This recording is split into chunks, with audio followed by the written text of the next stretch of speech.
Welcome back to Tracy Take Tuesday, where we release a mock draft every Tuesday between now and the kickoff of the 2025 NFL Draft. My name's Tyler, here with my brother Ryan, and today we're doing my sixth mock draft so far of the 2025 NFL offseason. It's been a lot of fun, and I also had a lot of fun with this mock draft here. One team that we will talk about in particular, we're going to talk about a lot based off of a lot of recent news that has come out. But before we get into that, be sure to subscribe to the Tracy Take. Tackle that bell to get notified when new videos come out. And while you're at it, leave a like and a comment. Let us know what you think of this mock and why. And Ryan, let's pull up PFF here now that you've got your camera situated.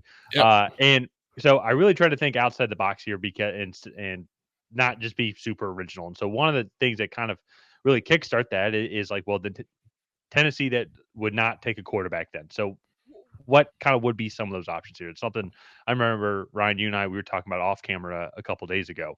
Just like if they don't go quarterback, like the next two clear options would be Travis Hunter and Abdul Carter.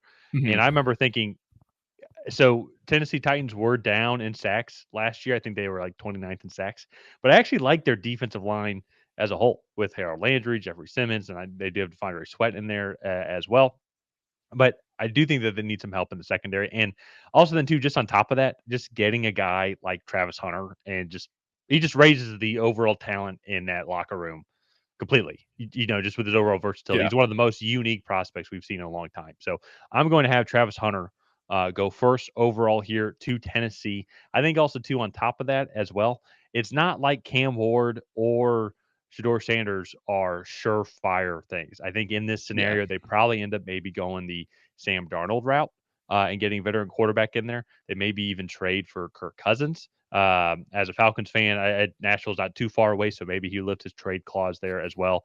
The Titans have 45 million ish or so in cap, so they have some room there to negotiate, and I'm sure there's some ways they could increase that. It definitely wouldn't be a great option for Tennessee fans. I'm not saying that's what like Kirk Cousins is the savior, but that being, if you're just trying to find a stopgap quarterback here, and like as you're still trying to build the team, those are just some potential options. Sam Darnold would be like you'd hope he'd be the guy for the future. He would be your Jared Mhm. Goff or Baker Mayfield for the team. So now with Cleveland, I kind of keep going that same route there is they are just in absolute shambles that it's like I don't think a quarterback could come in and fix the situation at all. So I think that they're going to go with another just best player available, and that is going to lead to Abdul Carter. And there's going to be more reason on why they go edge rusher here in a little bit, if that's foreshadowing, if you have been paying attention to recent news today. And Ryan, I know you're already smirking and everything like that. So you're pretty aware of what is Oh, about to yeah. come up.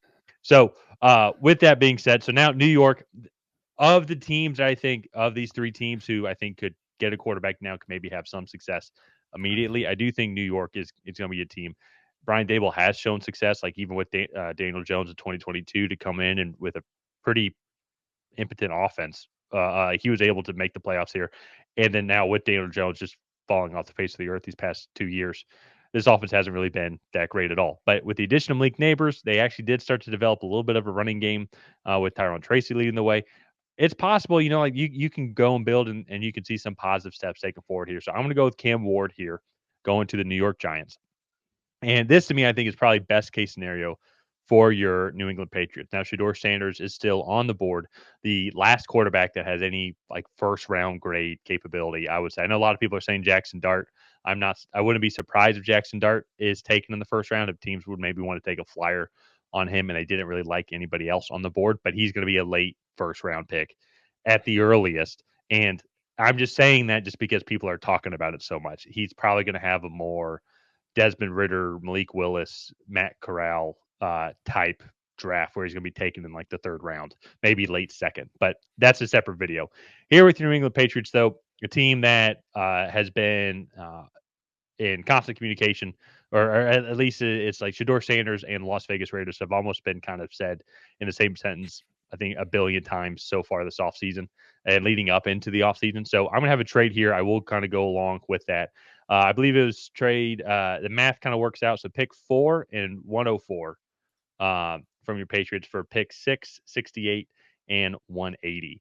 It kind of works out for both teams. The Raiders have 2 third-round picks, and so do the Patriots. But so they take their 4th round pick, move up into the early part of the 3rd round pick, and now have top. I have 5 top 80 picks for your Patriots, and the Raiders go and get the quarterback that I think the Davis family would really love to have in Las Vegas in Shador Sanders. So moving on now here to the Jacksonville Jaguars, and this will be my last pick before. Well, no, I'll do your Patriots here, and Okay. get your thoughts on that as well too. But here at Jacksonville, it's interesting. So we just recorded our Jacksonville Jaguars 3-round mock draft last night, and I think it should be coming out actually with this video, right? Because the AFC South coming out on Tuesday, right, Ryan?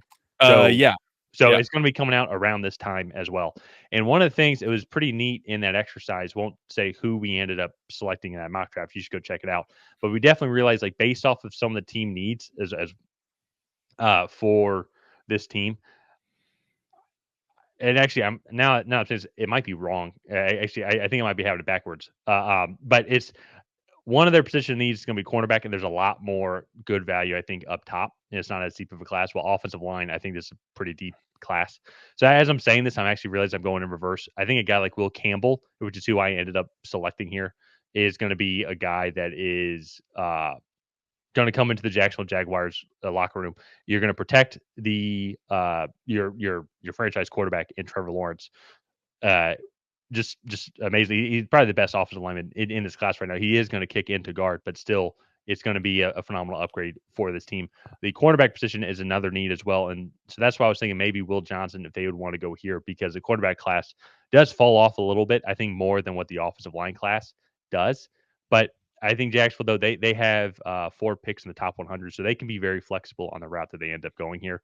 But I think getting Mhm. like the best offensive tackle here, I offensive lineman, I think, is going to be a good route for them. But I can also see them going with the cornerback position as well. And last Mhm. pick here before I throw it over to you, and a lot of different rounds. I think the Patriots could go here now that they're even moved up and now have 5 picks in the top 80, as I've already mentioned in this scenario. I heavily debated going back and forth between Ted McMillan and Ashton Genty, and I actually ended up going with the more popular pick. I feel Ashton Genty, just because I know you have Ramondre Stevenson there, but Ryan, you've been doing great reporting on the struggles that Stevenson has been having with the ball, and I think yes, it would be a stopgap year, but we're also seeing this as a very common trend with teams now of having have 2 key running backs, a 1A, 1B running back.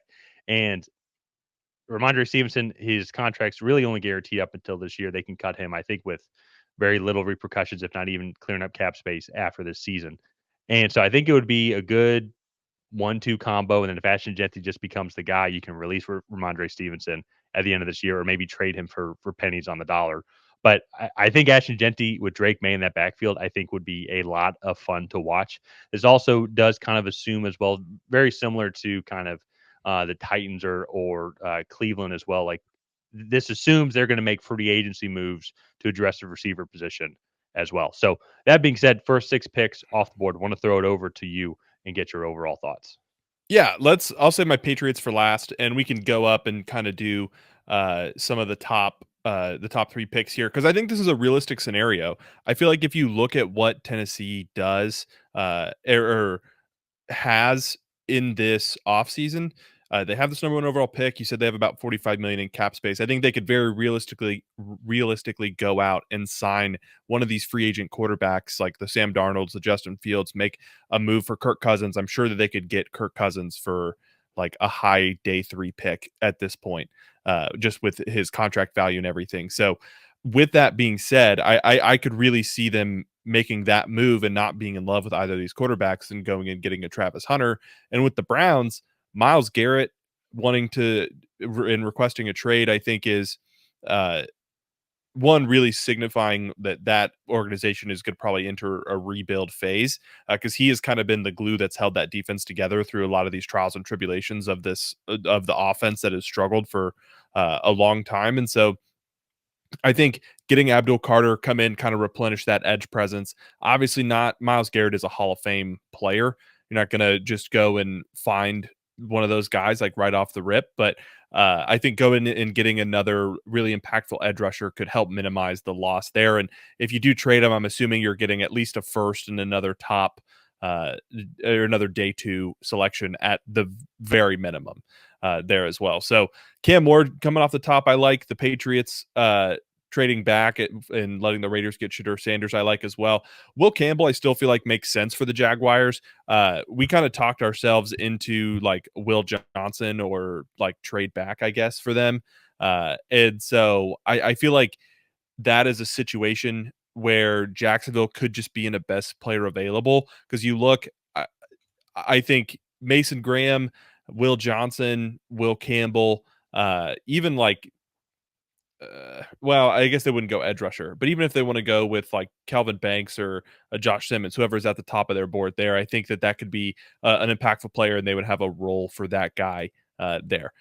Getting to the Patriots, so I understand like where you're coming from and in your mentality there. My biggest thing is the Patriots have some big needs that they need to fill this Yeah. offseason. And if they go out and like, let's say they sign T. Higgins, they sign Cam Robinson, and like they get a second cornerback in free agency, they have the money to go do all this, and they come in and they're like, all right, well, we really did a good job, we feel, of filling all of our needs. And like we're just going to pick the best player available. I could see Ashton Genty being a realistic option. But with that being said, even if they go out and get a T. Higgins in this spot, I would still rather get a Ted McMillan to complement him. I would also still rather get a Mason Graham to complement Christian Barmore and just have a really dominant defensive interior than go with an Ashton Genty. Yeah. Even though football player wise, like I think he is a Bijan Robinson caliber like running back. I feel like there's other more useful picks that they could make here, especially this also isn't the Bijan Robinson, Jahmyr Gibbs class where running backs kind of fall off a cliff after the first like 4 or 5. That's There's fair. 8-10 guys back into the third, early day 3 that you could snag there and still get good production out of while you have Ramondre Stevenson there. Yeah. No, and that's totally fair. And what's really interesting to like listen to hear you say that is how real of a possibility it could be for the Patriots with all the cap space you guys have is to go get T. Yeah. Higgins, Cam Robinson, and DJ Reed. Like that instantly already, like that's a very real scenario for your team, and you Yeah. can pay a lot of money to go and get those guys to set yourself up to make a kind of a luxury pick right here if you'd want, or if you want to go All get Ted McMillan. all of those guys we could pay at like near market highs Yeah. for what they're worth, and we'd still have about 50 to 60 million left to play with. Exactly. So, and I think you Yeah. guys should. I mean, those are probably going to be the best players that are going to be on the market. So it's going to be Mhm. interesting. Your Patriots are going to be in a really good spot, just because it's as of right now. I'd say almost the consensus with everybody, unless if you're seeing some mock drafts where like Jackson Dart's going third overall or something stupid like that, is it's going to be probably the 2 quarterbacks, Travis Hunter and Abdul Carter. Those are going to be Yeah. the top 4 picks. And with you being last, if there is a scenario where a quarterback's still available, uh, the Patriots could go and get some more draft capital as well and still get one of the top players of the draft. So it's going to be really interesting. Moving on now to your division rival, the New York Jets. Uh, I've gone defense with them pretty consistently overall. So as I thought I would try and mix up a little bit. I know they did just hire Aaron Glenn to be their new head coach, and he's a defensive guy. So very real scenario where they go get Mason Graham or Will Johnson here, especially too, assuming that they lose DJ Reed in free agency. But I think another very real scenario though is they keep Aaron Rodgers. I for the Jets, I just don't see a quarterback who could do better than what Aaron Rodgers did last year in this organization, especially too with all the crazy turmoil that was going on with all the firings and everything. So I think he sticks around for another year. I do think you move on from Devontae Adams because it'd be $33 million or something like that in cap clearance, and Jets are currently below the actually. Sorry, they are currently sitting at about 20 million under the cap, and so clearing that up to 50 million, 53 million or so in cap space would be huge for this team. And maybe they could even re-sign a guy like DJ Reed, for example. So in that scenario, though, I do think that they get Ted McMillan. For even life after Aaron Rodgers, you're going to want a quarterback to come in and have a solid receiving room. So have Garrett Wilson and Ted McMillan be your top 2 receivers. I think that's a very real scenario. Here with the Carolina Panthers, they didn't really think too hard about. Well, it was between 2 Michigan players, Mason Graham or Will Johnson. I ended up going with Mason Graham here. I think that defensive line is much worse than the secondary. The secondary for Carolina actually isn't atrocious. I think guys like J.C. Horn, Michael Jackson actually are pretty solid, and Michael Jackson, really good singer too, actually. So I'm just joking. That was a dumb joke, but in general, Mason Graham's going to just absolutely just improve that defensive line so much. They Oh did have yeah. some pretty serious injuries in the front seven last year with Shaq Thompson, with Derek Brown, for example. But either way, Mason Graham comes in and might be one of the best defensive line players. They're just defensive players that they have just on day one. So Hmm. going back to the mixing it up type of ways here, New Orleans, there's a lot of different ways I think they can go. They're still looking for their head coach, even though as of right now, it seems like Kellen Moore is probably going to be the head coach here. He's been heavily connected with them. And so my thought process about that is an offensive head coach is going to want a offensive first round draft pick. I did not think about that with the Jets and their defensive head coach. So please spare me that grace. Here, I decided to mix it up. Ended up actually going with Tyler Warren here. I think it'd be very interesting to see what he can end up doing with Chris Olave and with the offensive mind of Kellen Moore. I think this would be a huge upgrade over Jawan Johnson, who's been fine at New Orleans, but New Orleans just been kind of in just a horrible situation over the past couple years, really ever since Drew Brees left, just with their cap situation and just kind of hanging on to the same type of guys. I think a guy like Tyler Warren can come in and help out the team immediately. I think he'd be a good complement to Alvin Kamara and Chris Olave. You know, whoever the quarterback's going to be, it is possible that I think they'll probably hang on to Derek Carr, but I could see them if they're trying to clear up some space, maybe trading Derek Carr, moving on from Derek Carr, and just rolling with Spencer Rattler for the year, just seeing like how well he can end up doing, and Hmm. then like tank for Arch or tank for some other guy. Actually, I think it'd be how crazy it would be if Arch Manning went to the New Orleans Saints. I think that would That would be be awesome. that would be awesome. So you heard it here first. So pick number 10, the Chicago Bears end up going with James Pierce Jr., focusing on the edge. A lot of different routes. I think they could go. Offensive line is a very real possibility. A lot of guys I think that would go there. And so now Yeah. this is the moment everybody has all been waiting for here. If there's a lot of teams I think that would want to trade for Miles Garrett that are Super Bowl contenders, but I think the team that would have the most leverage might actually be the San Francisco 49ers. One, they're in the ultimate win now mode if they end up keeping Debo Samuel. Um, they like this is the last year I think for this core Hmm. group of San Francisco 49ers guys with Debo Samuel, George Kittle, Christian McCaffrey, all those guys. And one area of real weakness from this Niners team compared to the Super Bowl year, excluding all the injuries, this defensive line did suffer a decent bit there. Their role players that they had tried to re-sign to replace the previous role players that got them to the Super Bowl were not up to snuff. And that combined with all the injuries, I think is a very real reason why this team would be like this. We are probably in the last year of our Super Bowl window, especially too before we have to start paying Hmm. a lot of guys. And so I know Miles Garrett is going to have a price tag that comes along with that. Maybe they can negotiate with the Browns as well to carry on some of that. But I try to do an equivalent to the Khalil Mack trade from Oakland to Chicago. Adam Schefter laid out that pick or that trade from a couple years ago, but it was 2 first round picks, a third round pick, and a 6th round pick for Khalil Mack, a 2nd round pick, and a conditional 5th. I ended up just kind of keeping it simple. So I just did the 2 first rounders and the 99th pick. That 99th pick will come into play later as well. That is foreshadowing. And the Browns, I ended up just doing for Miles Garrett. I think if you're a Okay. Niners fan, you're telling me you're going to have Nick Bosa and then Miles Garrett like on Oh opposite yeah. sides of one another. And the Niners' dominance in that division is not really there anymore. This Arizona Cardinals team nearly made the playoffs. The Los Angeles Rams team, this team is getting really good, and they're going to be shopping Cooper Cup as well. So they're going to be getting younger. Also, maybe can bring in another young receiving talent as well.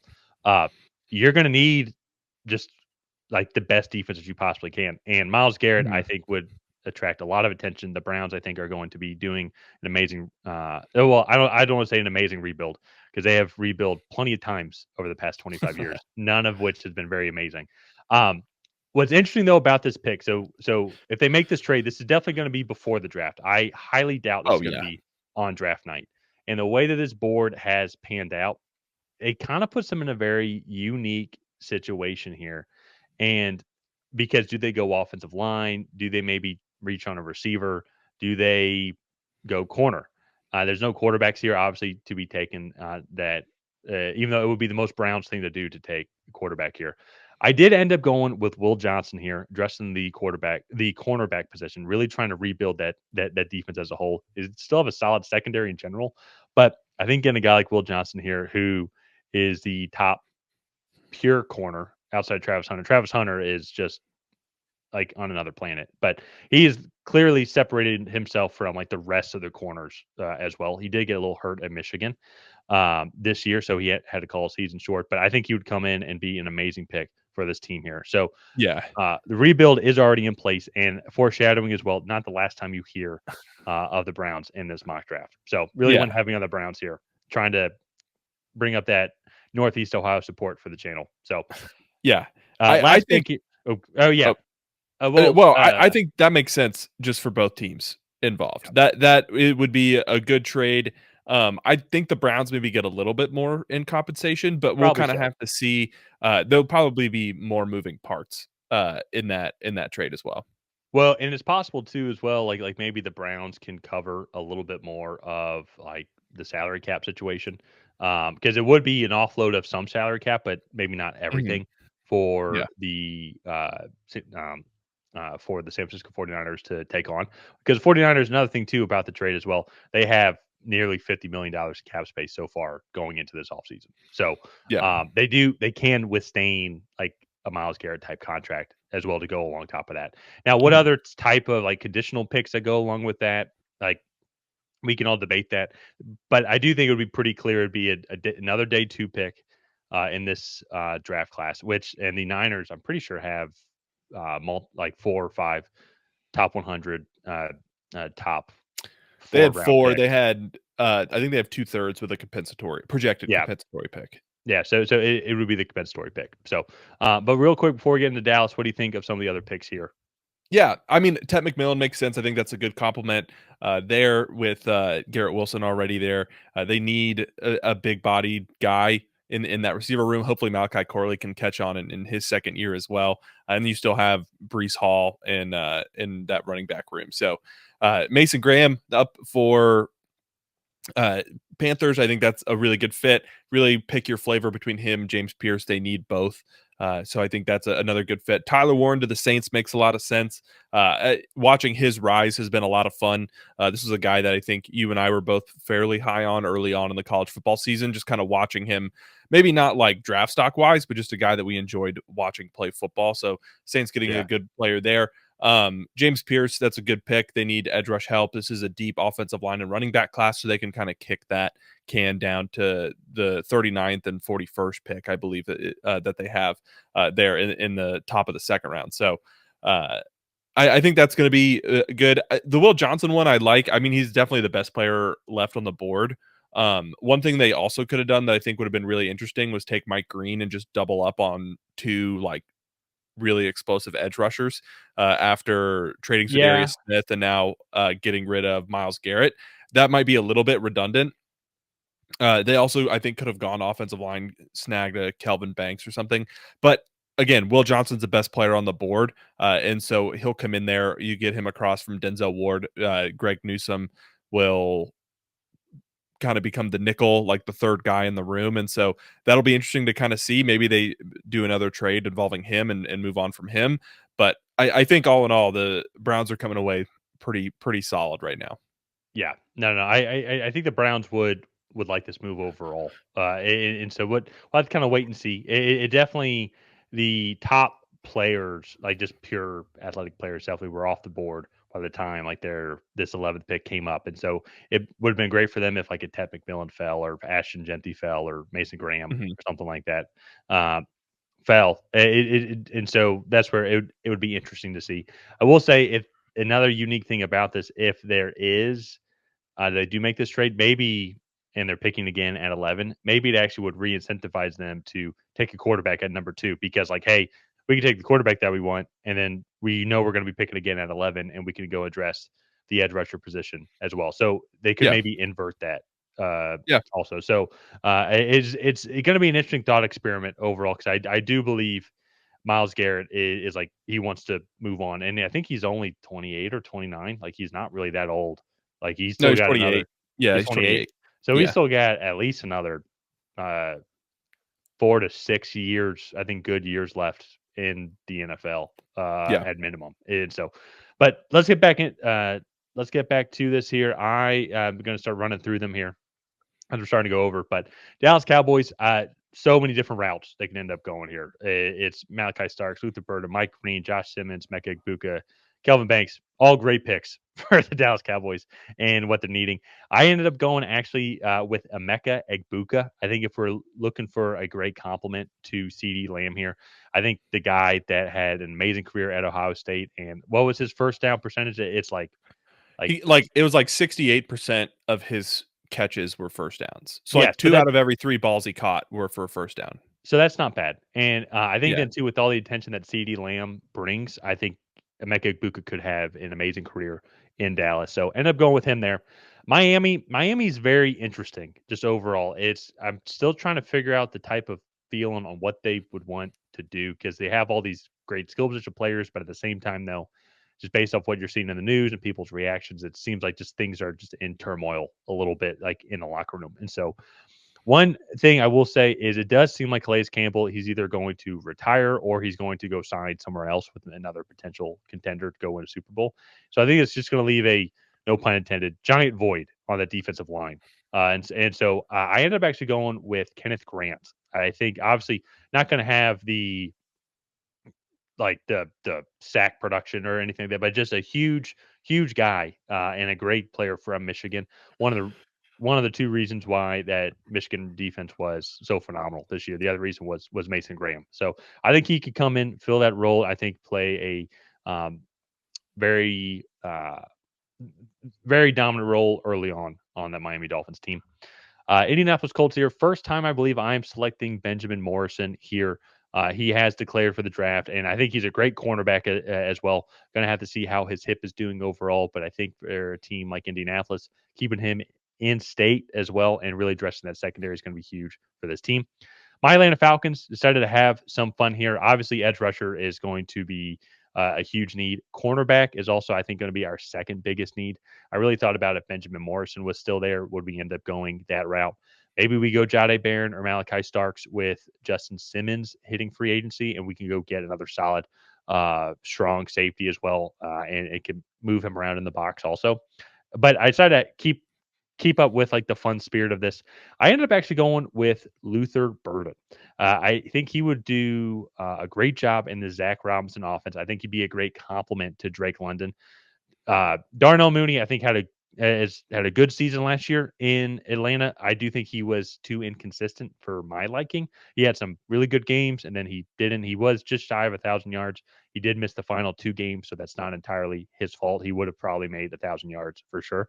But even to life post Darnell Mooney, and also to even to then as well, life post Ray McLeod.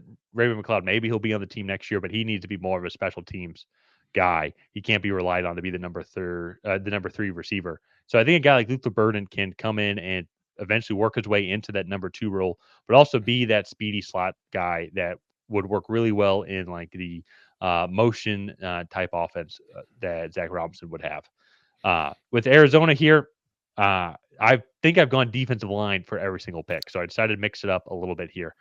They do have several offensive linemen that are hitting free agency. Evan Brown, for example, Will Hernandez, Tristan Colon, also. So in the scenario here where they re-signed Evan Brown, who had a great season this past year, he was a left guard there, but they let Will Hernandez walk. I think if you go and sign Gray Zabel, who made himself so much money in the Senior Bowl here, he's going to kick into guard, put him at right guard, and continue to keep bolstering up that offensive line to protect Kyler Murray, keep the dominant run game that you are establishing and have established with James Conner, Trey Benson, and I think he could come in and really help out, just keep solidifying this offensive line as you're going to be going up against in the scenario now a defense with Miles Garrett and Nick Bosa. You're going to be going up against a very dominant front seven in Los Angeles Rams, and you're going to have a Mike McDonald defense, which improved tremendously in the second half of that team as well. So you're going to need a very strong, sturdy offensive line to play the game that you want to go and play. So moving on to Cincinnati Bengals now here. I was doing some research as well of the new defensive coordinator, Al Golden, and it does seem that they are going to be pretty similar defensive formation wise. They're going to be running mainly 4-3s or 4-2s. And he does like to mix things up a little bit. He doesn't want to be pigeonholed into like, this is a 4-3 defense. This is like all we run. But it makes me believe that if they're going to go edge rusher, it's going to be one of the bigger edge rushers as well. So that eliminated guys like Mike Green for me. Maybe they could go Michael Williams. But I actually ended up going with Nick Scorton here. I think he would be a good compliment. He is a little bit bigger than Trey Hendrickson, but he would kind of be in that same mold as like a Miles Murphy as well. He hasn't entirely had the stat production that they would like to have. Sam Hubbard, same thing as well. Like he might be a cap casualty, so they're trying to keep bolstering up that line as well. They could also go defensive interior as well. I think a guy like Walter Nolan or Tyleik Williams, I think, could also do really well also if they're wanting to focus on the defensive line. Sitting here at number 18, this is where I actually ended up going with Mike Green. I think he would fit that outside linebacker role really well and what Mike McDonald's trying to do up there in Seattle. Very curious to hear Seattle's fans' thoughts on that selection. You guys have been extremely vocal about our predictions or our opinions, and we appreciate that because it feels like we're learning and we love the engagement. So I want to hear y'all's thoughts on Mike Green going up to Seattle. He might be, is he the highest riser? I think him and Gray Zabel might be the highest risers so far this offseason. They both had such a great Senior Bowl, but they've also were slowly rising just in general, coming deep from into like our YouTube, like football analysis community. And so it's great to see them perform well at the Senior Bowl. So now getting on to the playoff teams here and doing some research on the Tampa Bay Buccaneers. And I ended up actually kind of surprised myself and actually maybe kind of proud of myself, I will say. So I know they drafted Kalijah Cansey and Logan Hall kind of recently. They're both still on their rookie contracts. But a guy like Shamar Stewart, he is bigger than both of those guys.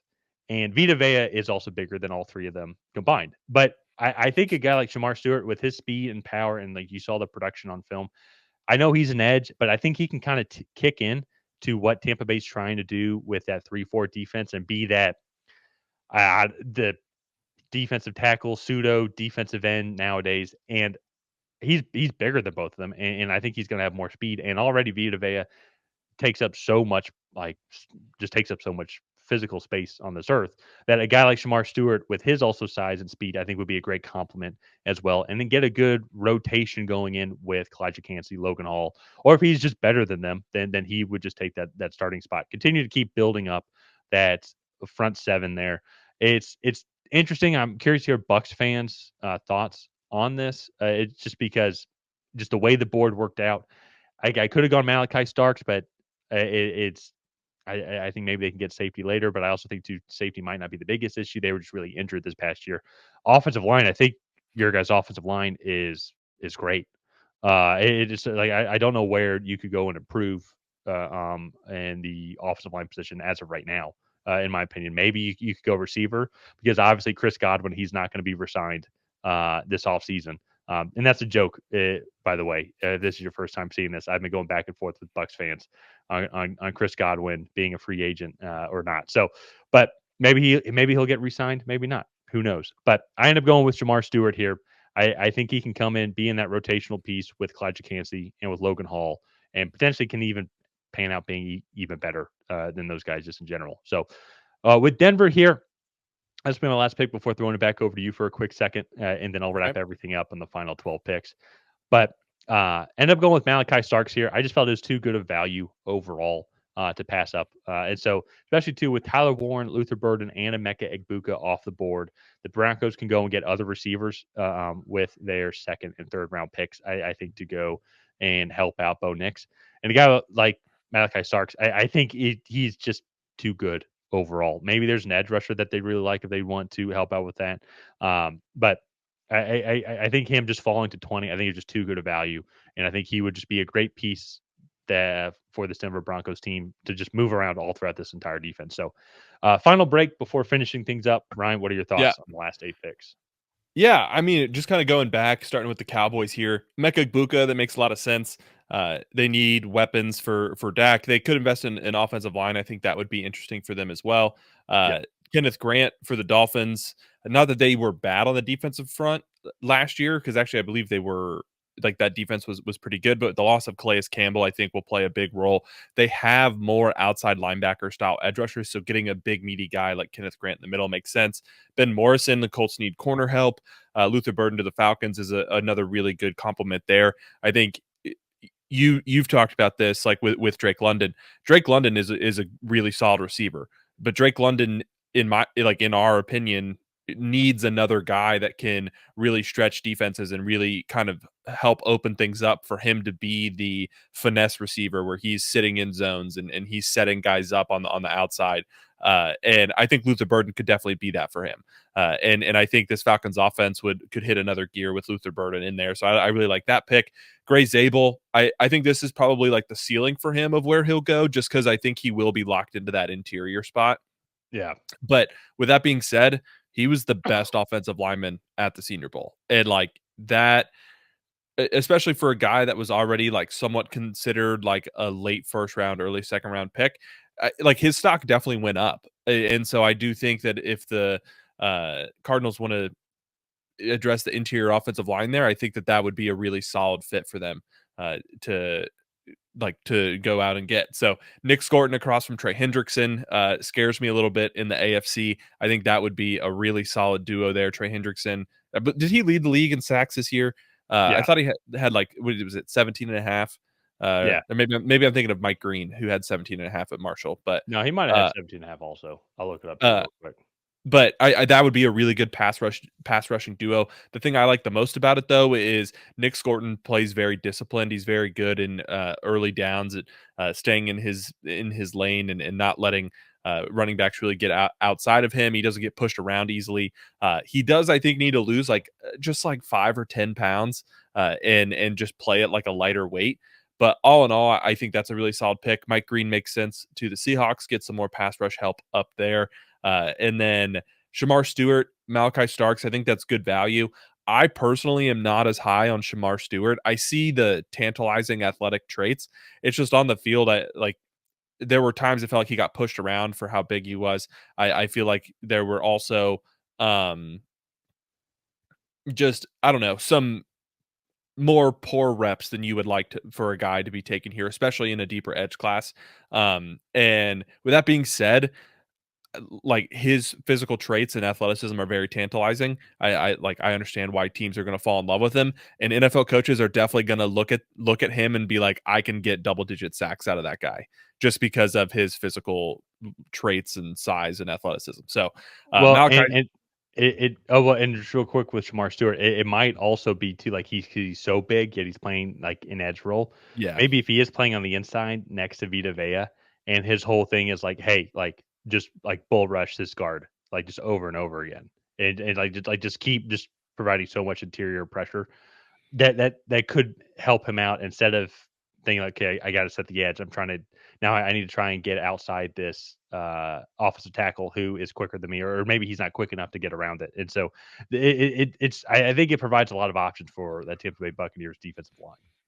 yeah, yeah. And so I think it would be a very interesting fit there. And again, NFL coaches are going to look at this guy and be like, I can get double digit sacks out of him. Yeah, And then last but not least here, before I'll throw it back, Malachi Starks, just a really good football player. He's always in the right spot. He can play a variety of different roles for you.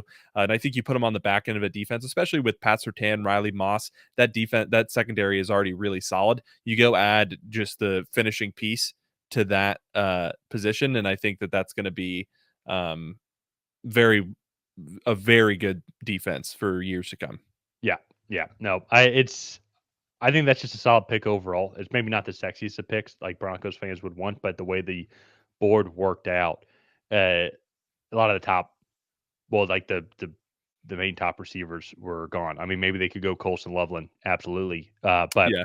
I end up going Malachi Starks, and so uh, here now with Pittsburgh, they need a receiver. I think Matthew Golden's rise has been warranted, and I think he would be a good complement to George Pickens. I think he'd just be a solid receiver for whoever the quarterback that is going to be in Pittsburgh. I think they'd just be a solid quarterback. A solid option for them to throw to, as they just need just more receiving weapons. There's definitely a ceiling on this offensive capability One, depending on the quarterback, but two, just with the skill position players that they have. And I think Matthew Golden helps raise that a little bit, maybe a little earlier, but also wouldn't be surprised if maybe a little early for Matthew Golden, but also wouldn't be surprised if the Steelers double dip or triple dip in the receiving department, trying to just get more talent in that room. So here with the Los Angeles Chargers, I think Colston Loveland makes a lot of sense. Jim Harbaugh really likes his Michigan boys. And I also think, too, he fits the need really quickly overall. Matthew Golden's a little bit farther down. Okay. I was trying to. Oh, there he is. Okay. There he is. Yeah. And Okay. then Colston Loveland for the Los Angeles There he Chargers is. here. Okay. And so a team that just needs just needs good tight ends. He's your tight end one immediately in this team. So Oh, yeah. Green Bay, I think a lot of different ways on the defensive side of the ball they could go. The way the boards worked out, a lot of good defensive linemen. I think that that would fit their fancy, like Michael Williams, Bartol Nolan, Jack Sawyer is there. Tyleik Williams is a guy that I really like. End up going though with Jahdae Barron. The Green Bay Packers secondary definitely is a vulnerability for them, and getting a player who's played all around the secondary throughout his entire college career, I think would provide a lot of good versatile options for him. He is a little smaller, like being 5'11", so maybe he kicks in the nickel. But I also think too, we're seeing a big rise in the overall value of nickel corners just with the way the modern NFL Yeah. is going up against. Just like, for example, a lot of offenses just run out of 11 personnel anyways. So you're going to need three corners on there, or at least a really fast safety to guard the slot receiver. So, but here with Minnesota, they only have 4 picks. And so I really contemplated a trade back here, but I ended up staying put just because I'd be kind of curious to see who would want to trade up the way the board worked out here as right now. Very, very possible the Vikings end up trading back. But since they stayed put, I thought about offensive line. I did also think about running back as well. But this is a really deep running back class. Their next pick isn't until 97. No, or 95, I think, or something like that. Late 90s. 97. 97. So right there in that spot, they could maybe get a Dylan Simpson. Maybe they could get a KJ Giddens, Devin Neal. There's going to be guys that are going to be there. Maybe shoot even Cam Scatabo if he's still available. I think he'd be loved in Minnesota. But I ended up going with offensive line here. Ended up actually going with Armand Menbu. I think he's going to probably kick into guard, but he does have versatility to play at tackle if they want him to do that. That's why I went against Josh Simmons or Kelvin Banks Jr. Another guy I thought about, but I actually have the Houston Texans taking him here. Donovan Jackson is a guy that I really like. I really admire his versatility. He had an amazing season in the championship winning season for the Ohio State Buckeyes. PFF has him really far down here. I really think he's well. I guess that's ADP is 78. They have him at 58, which maybe that's fair. I think maybe he should be a little bit higher, but he was one of the best guards in the league in college this year. And then when he kicked out the tackle, he kind of became a very solid tackle, not the best tackle, but also too it wasn't his position. And he was one of the main reasons why I think they had an amazing playoffs because he was able to provide the protection. It does help when you have Jeremiah Smith and Emeka Egbuka and also Trayvon Henderson and also Quinton Judkins and Cordell Tate. That does help because it spreads the defense out a lot. But that being said, though, he still was the blindside block for Will Howard, and I thought he did a really good job this year in a position that he's never really played before. So I think the Texans really like him, get a very solid interior offensive lineman, and a guy that they could move around. Left guard, right guard, maybe he could play center. Worst case scenario, maybe he could play right tackle. I don't know if you'd want him to play left tackle, but that's a video for another day. Here I have another Ohio State guy coming off the board. The Ohio State Buckeyes, the Los Angeles Rams end up getting Josh Simmons here. Josh Simmons, I think, would be a top 5 tackle if he had stayed healthy. I watched his film before his injury, and I love it. It's amazing. He's super versatile, super explosive. Like just put like these grown men that are 250, 275 pounds and just like pancakes them all the time. It's so very explosive, and he's fallen because of his injury. Still unsure where he's going to go. If he's a top 10 pick, I would totally get it. But we're still waiting to see kind of like how he has been recovering since his October injury at Oregon. I think Los Angeles Rams get a very solid offensive tackle here and a guy that can help keep building this offensive line, just keep on improving. Maybe they go different routes and they get like if they want some more immediate value as of right now. But I'd be curious to see what secondary they would want to go. Siobhan Ravel is available, so maybe they go that route. He is also coming off an injury too, but I think that would also be a good option for them, as well as his was just an ACL tear, and those happen all the time, and guys bounce back. So here with the Baltimore Ravens, I ended up going with a guy that you really like here. I think one of the things the Ravens really need to improve on is just going to be their receiving room. It's obviously they have some of the best tight ends in the league, and they have Zay Flowers, but I think that there is still a lot left to be desired when it comes to their role play receiving rooms, role play receivers in that room. So I did end up going with a Jaden Higgins. Ryan, I know this is a guy that you really like, but I think he'd be a great outside receiver. But he also has some explosiveness capabilities as well. I think Savion Williams was another guy that I thought about also, just because he was able to run the ball out of the backfield as well at TCU, and so he does have Savion Williams has a higher drop rate though than I think a lot of teams would like. So I'm gonna have to Yeah. really see how he does in the combine and how much that affects his draft stock. So here with Detroit, I've been teasing this. It's been a second since I've teased it, but this is where I actually have Cleveland trading back up into the first round. Just take a player that I think would do extremely well in Cleveland. First, though, with the trade, I do have it being so the Cleveland Browns are going to trade the 33rd and the 102. The reason why they can do that, and there could be the 99, but with the trade for Miles Garrett, they now have the 99th pick, so it's essentially a wash for them. And they go up 5 picks to pick 28, just straight up. Lions go back, they get some more control, and they will control day two. Maybe could even get some more draft capital. But this is where I have them drafting Omari and Hampton. They missed out on Ashton Genty at pick 11. I think that would be a phenomenal pick as well for them in the scenario where they trade for Myles Garrett with the San Francisco 49ers. But that being said, Omari and Hampton, I think, will do phenomenal in Cleveland. He's what, 6 foot, 220, catch the ball out of the Yeah. backfield. Like we were talking about how great Ashton Genty is, and Ryan, I know you're a big fan of Omari and Hampton. You've talked Yeah. about him He's all the awesome. time. Yeah. And so I I think we all love Nick Chubb. I think there's not a football fan who doesn't admire Nick Chubb and the work ethic that he's put in and what all he's gone through throughout his career. That being said, though, I think it's time to move on from Nick Chubb. I think Nick Chubb maybe retires from football in general. Like we'll have to kind of see what ends up happening with him. But I think you get your replacement here in Cleveland. And if we're being honest, too, this offensive line, you'd have to go back and see who all comes back, who kind of makes any cap casualties or whatnot. But they were decimated with injuries, but I still think that they could be one of the top rushing teams in the league. Kevin Stefanski has typically had a very solid running team, and with that mo and his mindset, I think you go get Amari Hampton in there, and he can catch the ball out of the backfield. He's going to be a huge relief to whoever the quarterback is going to be in Cleveland come the 2025 Week 1 season. So, final couple picks here. Washington Commanders. I typically have gone edge rusher here, but I tried to mix it up a little bit. I have them go with Kelvin Banks, the tackle position. Sam Cosmi, he did also tear his ACL in the divisional round game against Detroit. Kelvin Banks, he maybe could kick in the guard, but I think you just need more offensive line versatility as well. And so Kelvin Banks, I think this is really good value for him here. Another guy I think they could have maybe gone Siobhan Ravel, just keep bolstering up that secondary.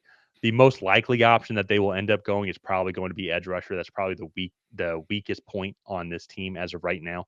They can go and get some more receivers in the second and third round, that's where I think a lot of these receivers are going to end up going. But here ended up going with Kelvin Banks, just as good value. Siobhan Ravel, this is where he comes off the board, a team that needs secondary help. They have a couple of key guys that are free agents, but also too, I think, just to improve the overall talent in that room.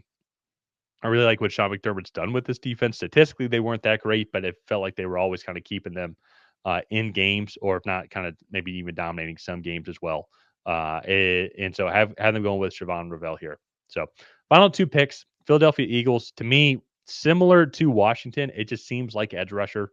And thanks to the Eagles commenting on like our past mock drafts, it's kind of and then like their input on what they think the Eagles should do and kind of looking at the roster, they tend to go for the more outside linebacker, smaller edge rusher role. So like we appreciate you pointing that out. And so for me, that kind of eliminated the Michael Williams, that eliminated Jack Sawyer.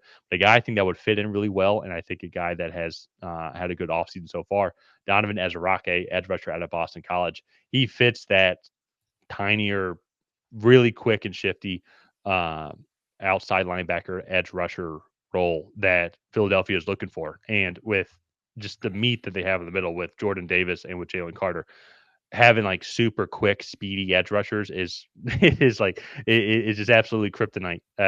I feel, or sorry, is a great compliment for just the amazing talent that they already have on the defensive interior. So Ezra I think can come in, and at minimum, he's a rotational guy that can help out a lot with the pass rush. But as you pointed out in the past, Ryan, he's also a really good unstopper as well. Yeah. And so last pick here, I ended up going with the Senior Bowl MVP, and I'm going with Jack Besh as well. What a very cool story, sad story, but Jack Besh with his brother unfortunately passing away with the New Orleans terrorist attack. I think everybody's going to be rooting for him this year, and I think actually he's going into a great scenario here with Kansas City. Rashi Rice is going to be the number one guy, but Kansas City. DeAndre Hopkins is going to be a free agent. Hollywood Brown's going to be a free agent. Travis Kelsey might retire, so I have to kind of wait and see. So they're going to be looking for some more guys just to go and just that Patrick Mahomes can throw to. And I Yeah. think with his capabilities and with that power slot type of role, I think he could fit in really well with Pat Mahomes and what Andy Reid is going to be looking to do in Kansas City. So that's my mock draft. This was a lot of fun. It's neat even too with the Senior Bowl and then getting some more film on some of these guys and just kind of and also too with more news coming out about some players and what some teams might end up doing, kind of help give some sort of idea on what these teams might do. Because this draft Yeah. class, once again, we can't say more enough. It's like outside the first couple of picks, anything could happen with Yeah. this mock. And I feel like it started to kind of narrow down to like maybe like now the top like 10, 12 guys are like kind of separating themselves from the rest of the pack.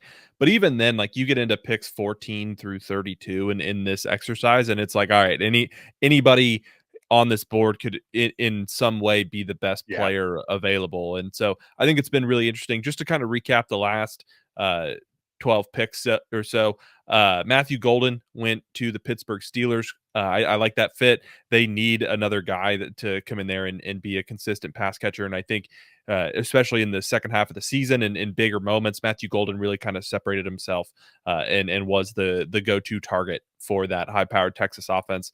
Colston Loveland, Michigan, going to going back to Harbaugh there in L.A. I like that fit. They need just a consistent over the middle pass catcher.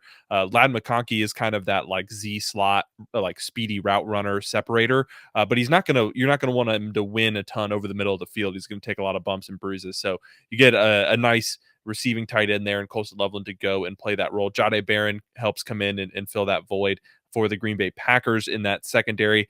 Armand Membu is a guy that I really like, and it kind of have a little bit of a run on tackles here at the back end of the first. But I think that's a really solid fit there for the Minnesota Vikings. Coming and getting into good offensive linemen. Speaking of good offensive linemen, the two Ohio State guys going to the Texans and the Rams. I like those picks as well. They make a lot of sense, especially if the Rams bring back Alaric Jackson. That would give Josh Simmons even more time to rehab and get fully healthy before he's put back into a starting situation. Jaden Higgins, I really, really like. I think he's just a really solid receiver. He does a lot of good things well. Reminds me of Drake London as well. Maybe not as high end of an athlete as you would want, but very good route runner, very cerebral in his role. And I think he does a good job. Omarion Hampton is a Nick Chubb replacement. It's sad to say, but it might just be the best thing for Nick Chubb at this point to move on from football with just the amount of major injuries that he's had now with the knee with multiple ligament tears, and then also the broken foot at the end of last season. So that's going to be a tough pill to swallow, but I think it's for the best. It happens to every football player.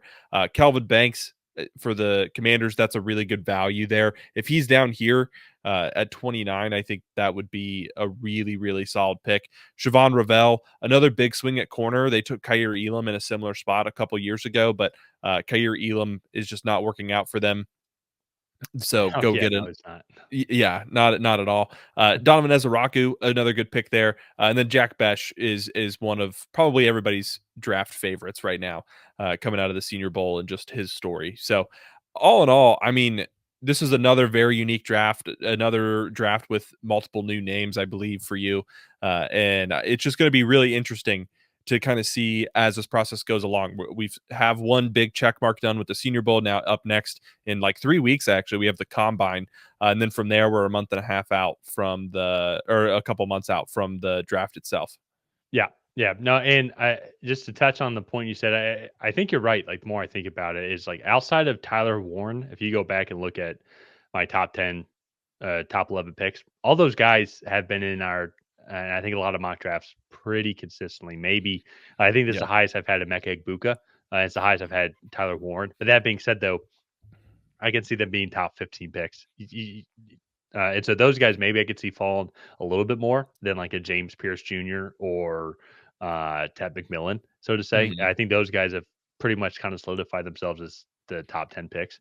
But yeah, it's things are starting to shape up a little bit, just kind of based off research and based off overall like community standards or not community standards, just kind of community echo chamber, I should say.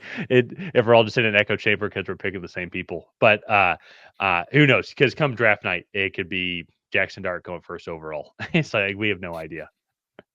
Yeah, no, exactly. And I have a pretty good feeling Jackson Dart is not going to go Yeah. number one overall, but I really think we're going to have a lot of names in this first round that a lot of like the mock drafters like us, I use us loosely in that because there are a lot of people that uh, get paid a lot more money to do this. So, but anyways, there are going to be a lot of names that people do not see coming, and so I think it's going to be a really fun draft night. Let's go ahead. Let's wrap up this mock draft here. If you guys have not already, please go ahead and like and subscribe. That is the best way to help out the channel. While you're down there, leave a comment on what you thought of this mock draft. Did you love it? Did you hate it? What would you have done differently? And other than that, we'll see you guys next time.